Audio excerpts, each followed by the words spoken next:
The most feared man in California history was caught because he threw away a tissue. Not a confession, not a witness, not a partner who finally talked.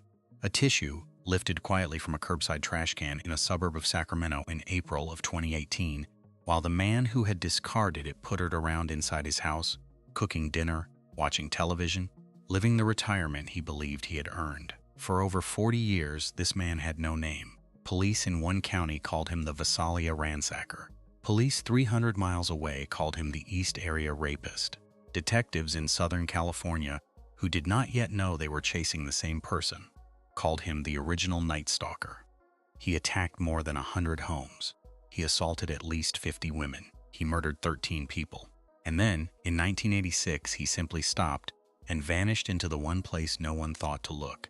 An ordinary street, an ordinary job, an ordinary life. Here is the question I want you to hold in your mind for the next 30 minutes, because everything in this case turns on it. How does a man commit a decade of horror across the length of an entire state, while police departments hold his fingerprints, his blood type, and eventually his DNA, and still walk free for 42 years? The answer involves a stolen can of dog repellent, a grieving true crime writer who never lived to see the ending she wrote, a retired investigator on his last week of work, and a public genealogy website built for people who wanted to find their grandparents. The tissue was the last domino, but the first one fell in 1974 in a farm town called Visalia. That is where we have to start. Visalia sits in California's Central Valley, surrounded by orange groves and dairy farms. In 1974, it had fewer than 40,000 people, the kind of town where keys stayed in ignitions and back doors stayed unlocked. That spring, the burglaries started. They were strange from the first report. The intruder did not behave like a thief. He would break into a home and ignore the television, ignore the silverware, ignore the cash sitting in plain view on a dresser. Instead, he took single earrings, leaving the match behind. He took photographs of women out of their frames. He took coins from a child's piggy bank and left $20 bills untouched. He scattered women's underwear through the rooms. Sometimes he moved furniture into odd positions, as if arranging a stage for a play only he would ever see. Police logged more than 100 of these break-ins in under 2 years. The local papers started calling the intruder the Visalia Ransacker. Detectives understood, even then, that they were not dealing with a burglar. Burglars want money. This man wanted something else. The break-ins were rehearsals. He was learning how houses breathe at night, how families sleep, how long a dog barks before an owner checks, how to enter and leave a life without being seen. There were other oddities that only made sense decades later. The ransacker stole guns, dozens of them over those 2 years, and ammunition to go with them.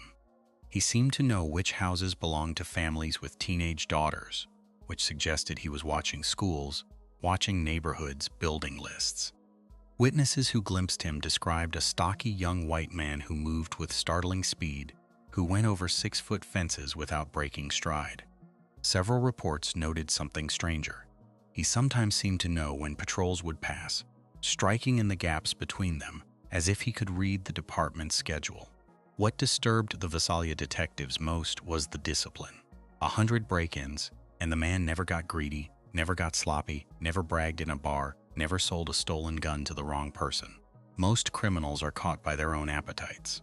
This one had appetites no one had a name for yet, and a self-control that police work itself tends to produce. Nobody followed that thought far enough. It would take 40 years for anyone to understand why the instinct was right. On September 11, 1975, the rehearsals ended. A journalism professor named Claude Snelling woke around 2 in the morning to a sound on his patio.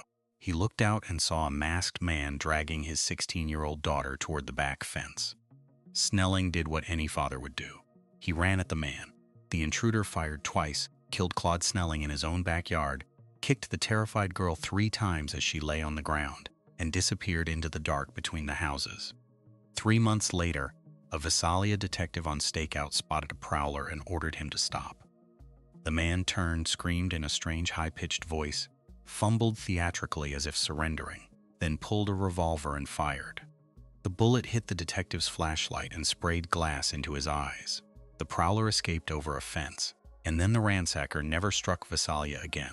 200 miles north, in the suburbs of Sacramento, something far worse was about to begin. On June 18, 1976, in the Rancho Cordova area east of Sacramento, a 23-year-old woman woke in the middle of the night to a man in a ski mask standing in her bedroom doorway. He held a knife. He spoke through clenched teeth in a forced, hissing whisper that dozens of victims would later describe in almost identical words. Over the next 2 years, the East Area Rapist attacked again and again across Sacramento's suburbs. The pattern was meticulous, and it carried the ransacker's fingerprints in everything but name. Victims reported silent phone calls in the weeks before their attacks. Some came home to find doors unlocked that they were sure they had locked, screens removed, unfamiliar shoe impressions in flower beds. He had been inside already. He studied floor plans, learned schedules, sometimes hid pre-cut lengths of shoelace ready for binding. Police would later find evidence that he stashed escape routes through backyards and drainage ditches, mapped like a soldier's withdrawal plan. That detail mattered more than anyone knew. Investigators kept noticing things that suggested training, the military-style planning, the confident handling of weapons. One profiler wondered aloud whether the man they were hunting had a background in law enforcement because he seemed to know exactly what police would do and exactly how long he had before they did it. Sacramento descended into a fear that people who lived through it still struggle to describe. Gun sales in the county exploded. Hardware stores sold out of deadbolts and window locks. Families slept in shifts, fathers on couches with shotguns across their laps. Local news ran safety segments. Teenage girls were pulled from bedrooms that faced backyards and moved to interior rooms. The Sacramento Bee printed maps of the attacks, and people traced their own streets with their fingers, measuring the distance. The phone calls may have been the cruelest part. Victims, and people who had not yet become victims, reported the phone ringing at odd hours, silence on the line, or slow breathing. Some women received these calls for months before he came. Some received them for years afterward, the line going quiet at 2 in the morning, a voice they recognized whispering that he was going to kill them. He called one survivor in 2001, 24 years after he attacked her. 2 words in the old clenched whisper, and he hung up. Whatever this man was, he did not forget, and he wanted his victims to know they should not either. At a packed community meeting in 1977, a man stood up and angrily declared that no real man would let this happen to his wife. Investigators later came to believe the rapist himself may have been in that audience, because shortly afterward, in a grim escalation, he began attacking couples as if the challenge had been heard and accepted. His method with couples became his signature. He would wake them with a flashlight beam and a gun.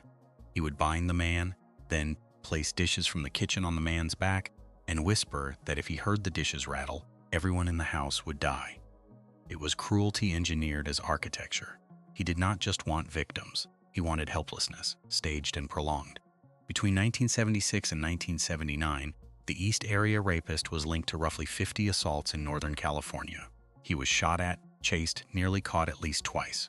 On February 2, 1978, a young couple named Katie and Brian Maggiore were walking their dog in Rancho Cordova when investigators believe they crossed his path in the wrong place at the wrong moment.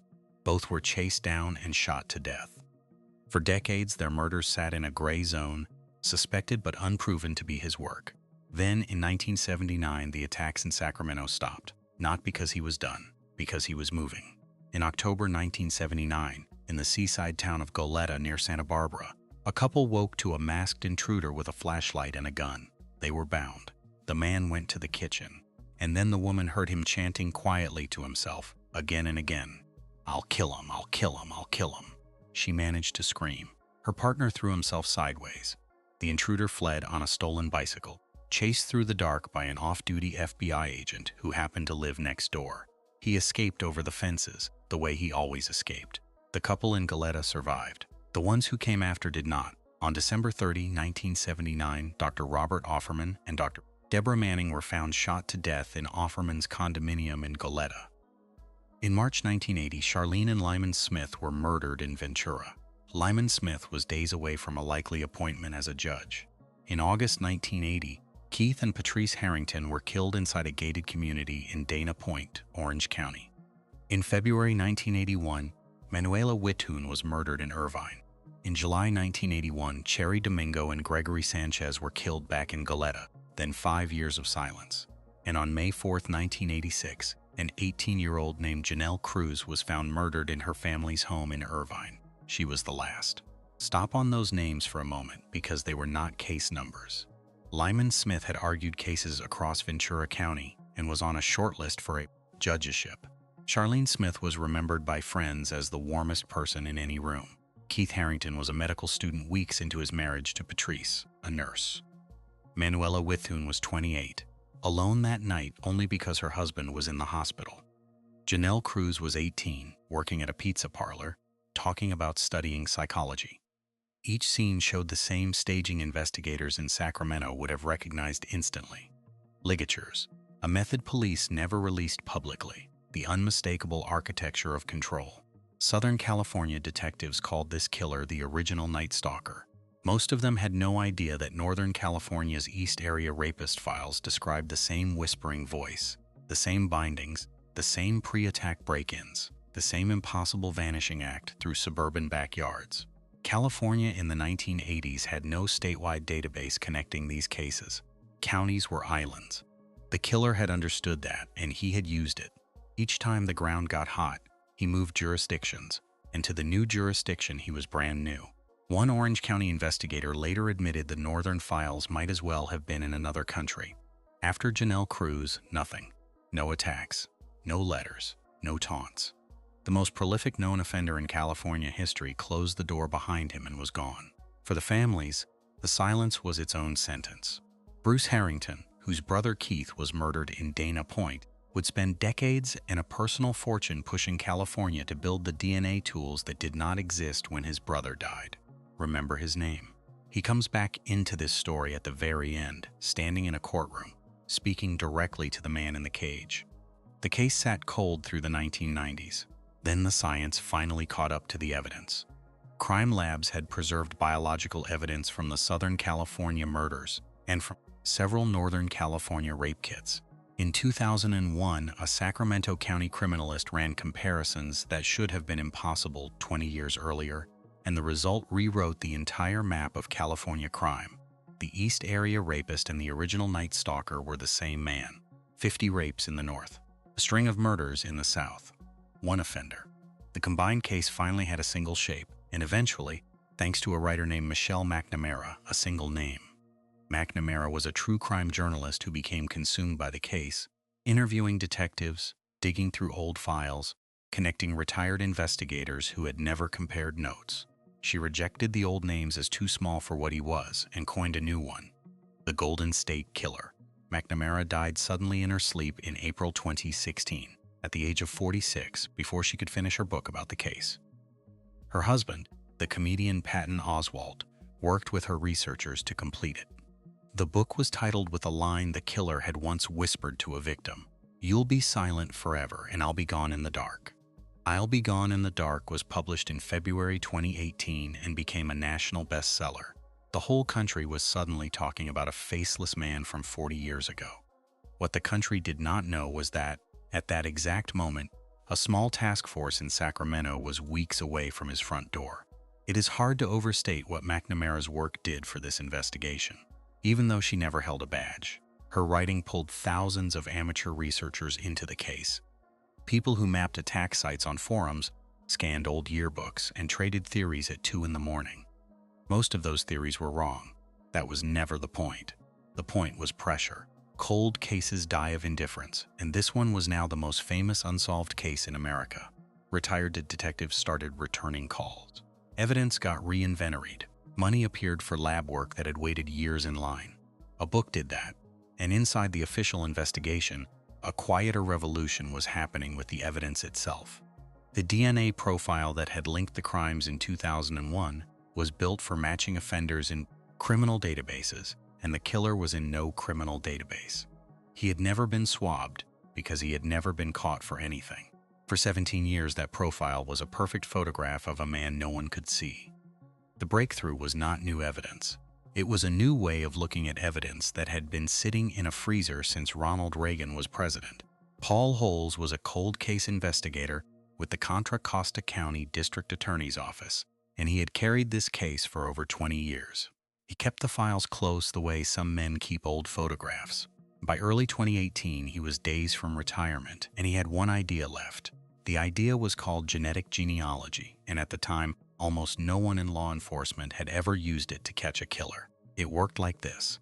Millions of ordinary people had taken consumer DNA tests to learn about their ancestry, and some of them had uploaded their raw results to a free public database called GEDmatch, hoping to find relatives. Holes and his team took the Golden State Killer's preserved crime scene DNA, processed it into the same kind of file, and uploaded it. They were not looking for him. They were looking for anyone related to him. The matches that came back were distant, third cousins, mostly. People who shared a set of great-great-great-grandparents with a serial killer and had absolutely no idea. From those matches, a genealogist named Barbara Rae-Venter helped the team build family trees backward into the 1800s and then forward again, branch by branch, marriage by marriage, generation by generation into the present day. Thousands of names. Then the filters came down. The killer's victims had described a white male. The timeline put his birth around the mid-1940s. Geography put him in Sacramento in the 1970s and Southern California after 1979. It is worth pausing on how fragile this all was, because the team nearly chased the wrong man entirely. An earlier DNA lead through a different database had pointed suspicion at an elderly man in an Oregon nursing home. Investigators obtained a court order and swabbed him in his bed. He was innocent.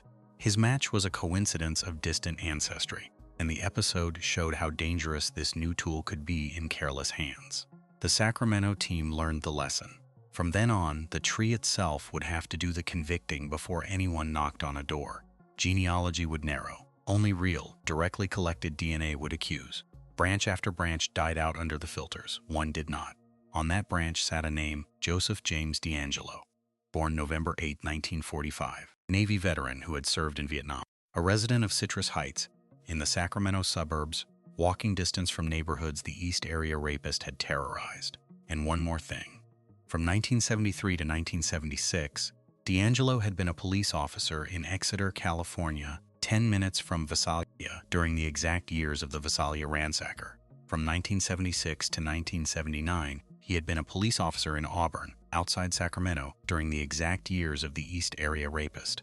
In 1979, he was fired from the Auburn force after being caught shoplifting a hammer and a can of dog repellent from a drugstore.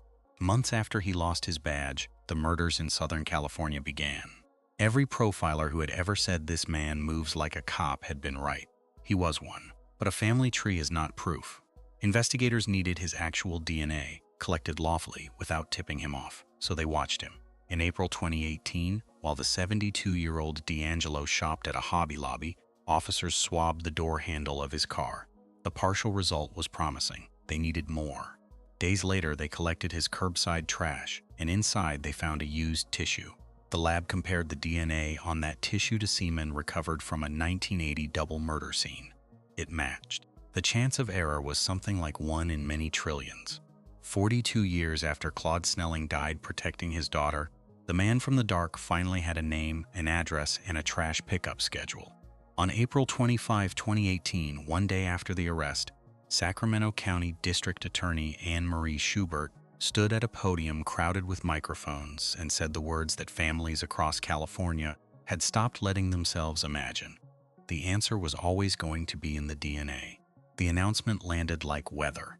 Survivors heard it on car radios and had to pull over. Reporters who had covered the case for decades read his name twice, to be sure. And in Visalia, in Goleta, in Rancho Cordova, in Irvine, people walked outside and looked down their own streets differently, because the lesson of the name was the same in every town. He had been nobody.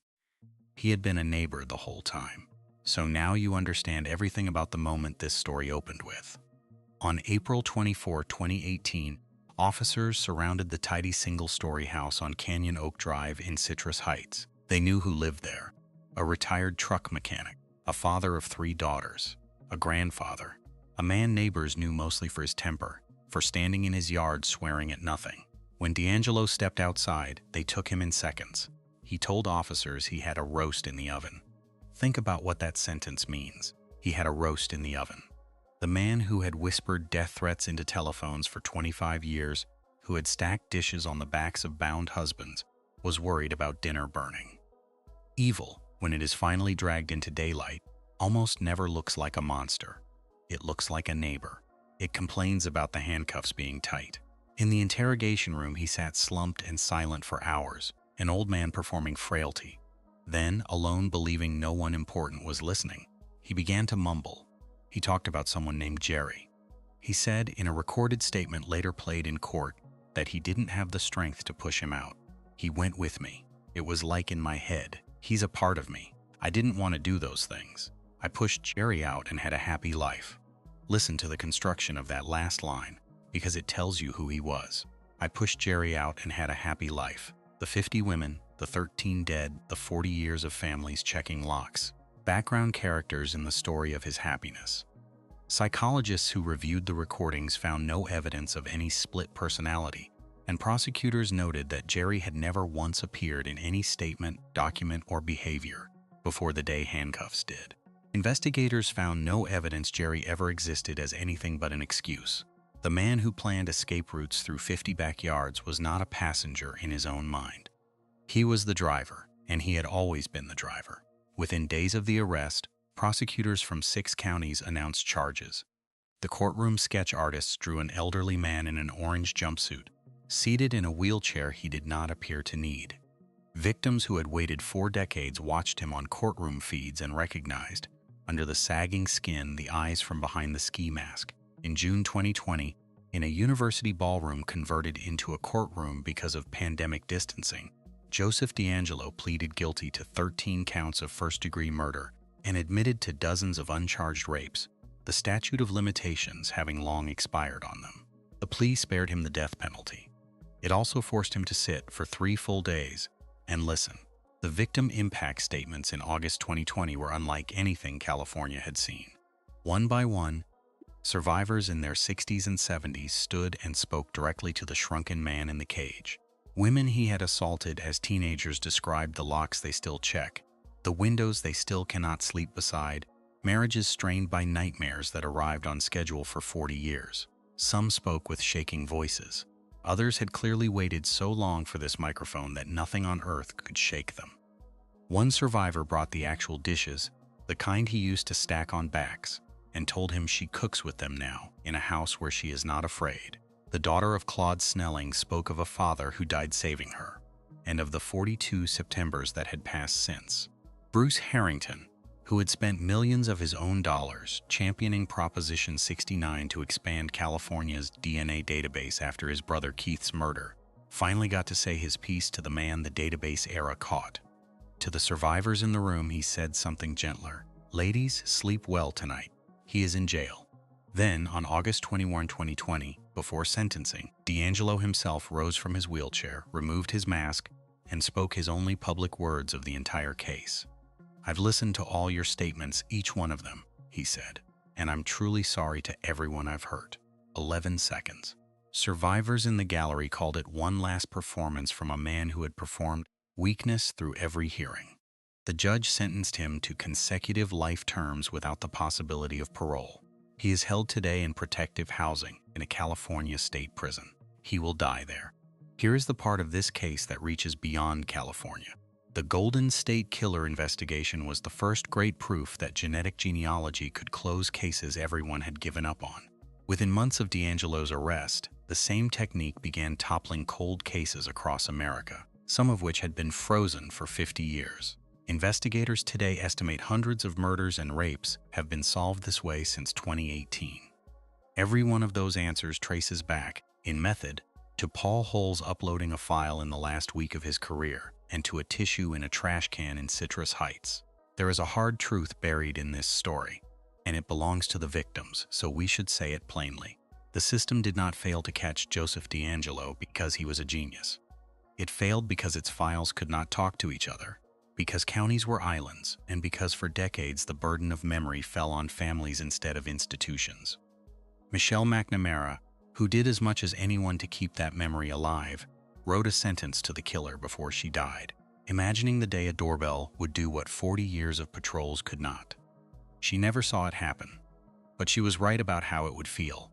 Claude Snelling, Katie and Brian Maggiore, Deborah Manning and Robert Offerman, Charlene and Lyman Smith, Keith and Patrice Harrington. Manuela Withoon, Cherry Domingo, and Gregory Sanchez, Janelle Cruz. Those are the names that deserve to outlive his. If this case stayed with you, the next file is already open. A child taken in Indiana in 1988, a killer who taunted police with notes for 30 years, and a trash can that ended it. That one is on your screen now. The cases are cold, the answers are not.